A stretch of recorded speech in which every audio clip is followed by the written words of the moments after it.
Chapters 1 to 5 of Leviticus describe the various sacrifices from the sacrificer's point of view, although the priests are essential for handling the blood.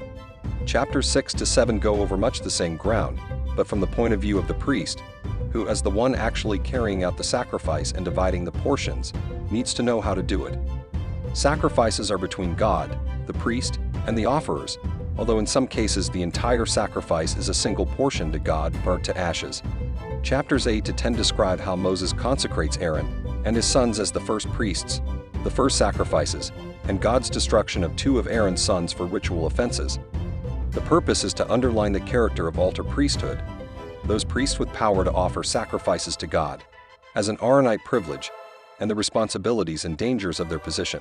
With sacrifice and priesthood established, chapters 11 to 15 instruct the lay people on purity. Eating certain animals produces uncleanliness, as does giving birth. Certain skin diseases, but not all, are unclean, as are certain conditions affecting walls and clothing, mildew and similar conditions, and genital discharges, including female menses and male gonorrhea, are unclean. Leviticus 16 concerns the Day of Atonement. This is the only day on which the high priest is to enter the holiest part of the sanctuary, the Holy of Holies. He is to sacrifice a bull for the sins of the priests, and a goat for the sins of the lay people.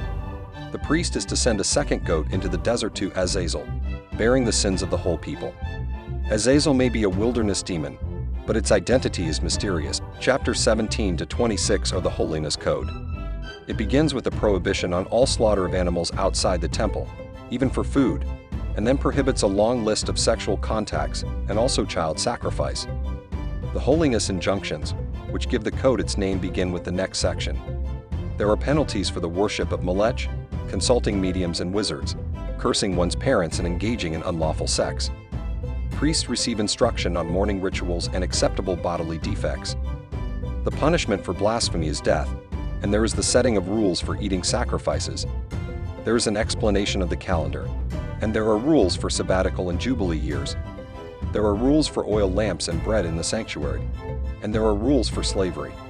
The code ends by telling the Israelites they must choose between the law and prosperity on the one hand, or on the other, horrible punishments, the worst of which will be expulsion from the land. Chapter 27 of Leviticus is seemingly so strange a conclusion that many scholars have determined it an appendix or addendum to the original document of the Holiness Code. After all, chapter 26 is certainly the climax of the code, with its discussion of blessings for obedience and curses for disobedience. Yet, we should not too quickly dismiss or minimize the value of chapter 27. It fits rather neatly into the book and brings it to an appropriate conclusion. Paralleling the beginning of the book, chapter 27 encourages the kind of voluntary offerings that stem from genuine love of God. Yet this passage also warns us to dedicate to the Lord with intentionality and thoughtfulness. Thanks for watching. Like, share, and subscribe. God bless you.